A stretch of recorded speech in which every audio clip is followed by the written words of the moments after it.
Hello， 大家好，我是毛哥。我拿一个大袋子，大家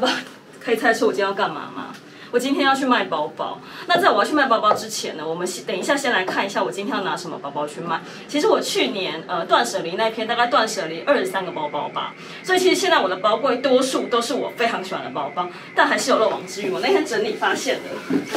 我有一个都没有用的迪奥的包包，给大家看一下。这个是迪奥他们家的，就是老花包，然后是很经典的波士顿包，大小就是跟 Louis Vuitton 的那个30是一样大。那它的配件啊，其实是有一个这样的皮质的肩带，但我觉得这肩带真的超级 bug， 大家可以看到，我把它缩到我可以背的地方，扣在这里，它还会多这么长就是很难看啊，就是你背的时候这边还有一条尾巴。然后我这边呢有一个，里面很干净，因为几乎都没什么用。那这只包呢，其实是我看一下哦，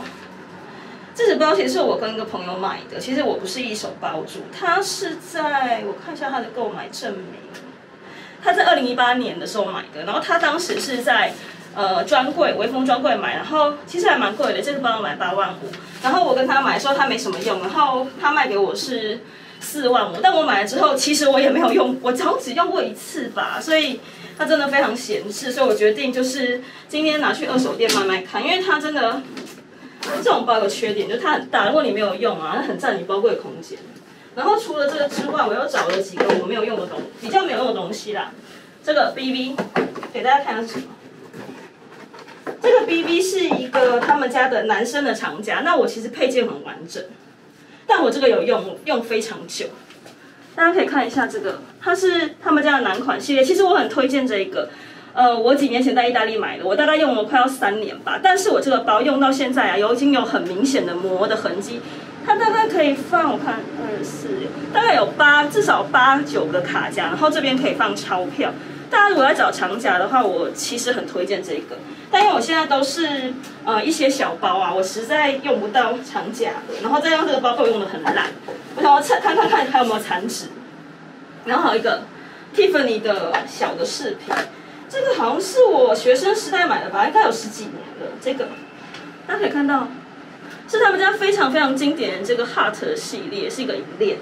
也是拿去卖卖看有没有残值啦。因为我大概有10年没有用这个东西了。所以放在饰品柜里面，我觉得也是很定得啦。然后最后一个，这个是 Paul Smith，Paul Smith 也是一个意大利的小众品牌 ，Made in Italy， 然后它就是一个小的卡夹。这个我买了之后从来没有用过，但我猜它应该没有，应该卖不到什么价钱。但因为它我真的没有用，所以我想说还是拿去卖卖看。为什么没有用呢？它这个卡做太小了，所以根本就是我连要塞名片都塞不进去，所以就。大概就是今天我要拿去卖的东西。那晚一点，我们再看看我卖的行情好不好，然后我再让大家知道说二手单品折价的到底有多厉害。